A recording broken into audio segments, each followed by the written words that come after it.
ଆଚ୍ଛା SC ST OBC ପିଲାମାନଙ୍କ ପାଇଁ ବହୁତ କିଛି ତାଙ୍କ ପାଇଁ ଫ୍ୟାସିଲିଟିସ୍ ରହିଛି।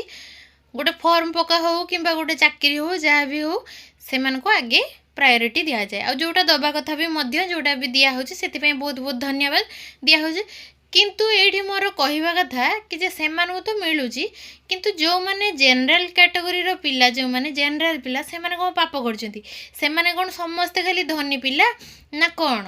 ସେମାନଙ୍କ ପାଇଁ ଗୋଟେ ବେଶୀ ନୁହଁ, ଗୋଟିଏ ଗୋଟିଏ ଫ୍ୟାସିଲିଟିସ୍ ଗୋଟେ ଜିନିଷରେ ରହିବା ବି ତ ଦରକାର କି ନାହିଁ? କିଛି ନାହିଁ, ଜେନେରାଲ ପିଲା ହେଲେ ମଧ୍ୟ ସେମାନଙ୍କୁ ମାନେ କିଛି ଗୋଟେ ମିଳିବ। କିନ୍ତୁ ମାନେ ବର୍ତ୍ତମାନ ଯେମିତି ଲାଗିଲାଣି କି ଯେ ଆମେ ଜେନେରାଲ ପିଲା ହେଇକି ବହୁତ ବଡ଼ ପାପ କରୁଛୁ, ଆମକୁ କିଛି ନା ଚାକିରି ମିଳିବ ନା କ'ଣ ମିଳିବ, କିଛି ଆମ ପାଇଁ କିଛି ବି ନାହିଁ, କିଛି ବି ନାହିଁ। S C S T OBC ପିଲାଙ୍କୁ ମିଳୁଛି, ବହୁତ ବଢ଼ିଆ କଥା, ଆଉ ଭଲ ବି ମିଳିବା ଦରକାର।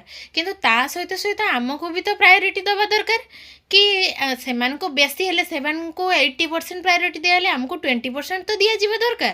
ନାଇଁ ଆମକୁ ଟୋଟାଲି ହିଁ ଦିଆଯାଉନି। ତେଣୁ ମୋତେ ଲାଗୁଛି କି ଯେ ଆମେ ବୋଧେ ବହୁତ ବଡ଼ ଗୋଟେ ପାପ କରିଦେଇଛୁ, ଯେମିତି କାହାକୁ ଗୋଟେ ମର୍ଡ଼ର କରିଦେଇଛୁ, ପୁରା ସେମିତି ପାପ।